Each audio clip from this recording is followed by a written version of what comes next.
The children of Israel had a lot of lessons to learn when God took them out of the land of Egypt. He was going to walk them right up to Kadesh Barnea, send the spies into the land, let them scope it all out and bring back the report, and then he was going to give them that land. The only problem was that the people doubted God there. They questioned God there.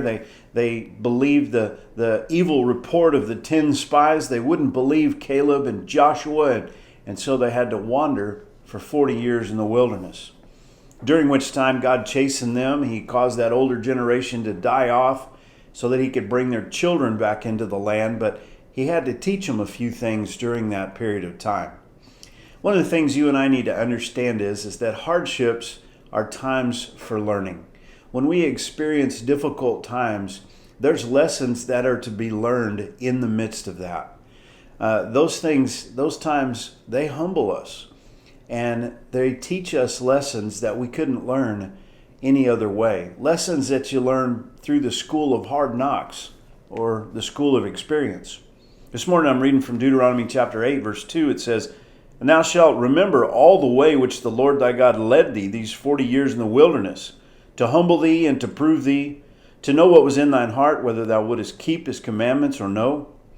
And he humbled thee and suffered thee to hunger, and fed thee with the manna, which thou knewest not, neither did thy fathers know, that he might make thee know that man doth not live by bread only, but by every word that proceedeth out of the mouth of the Lord doth man live."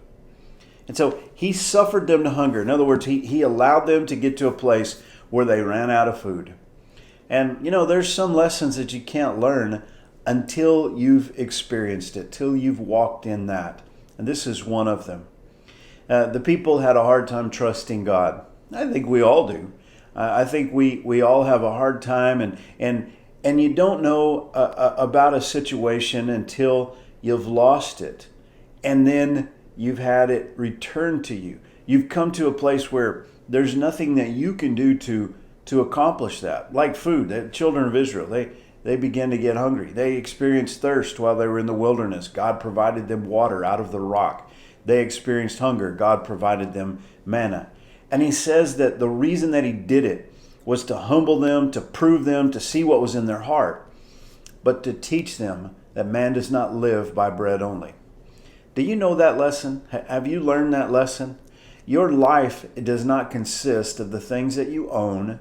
It does not consist solely of your physical body and your physical needs.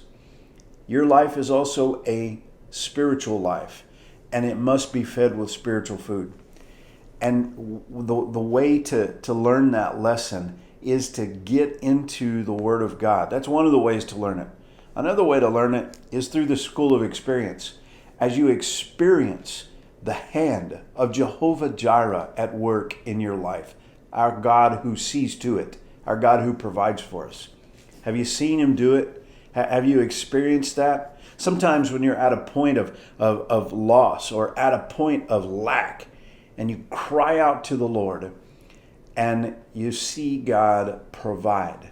Oh, he does it so many different ways. He doesn't have to do it miraculously. He can do it providentially. He can work through so many different means and ways. God is genius and multifaceted in the ways in which he provides for us. But he tells us here in Deuteronomy, "I suffered you to experience lack so that I could teach you this lesson." If you're going through a time of hardship, a time of trial, look to the Lord. Look to his word. Ask him, what is the lesson that you want me to learn in the midst of this? Pay attention in the midst of whatever kind of difficult time you're going through.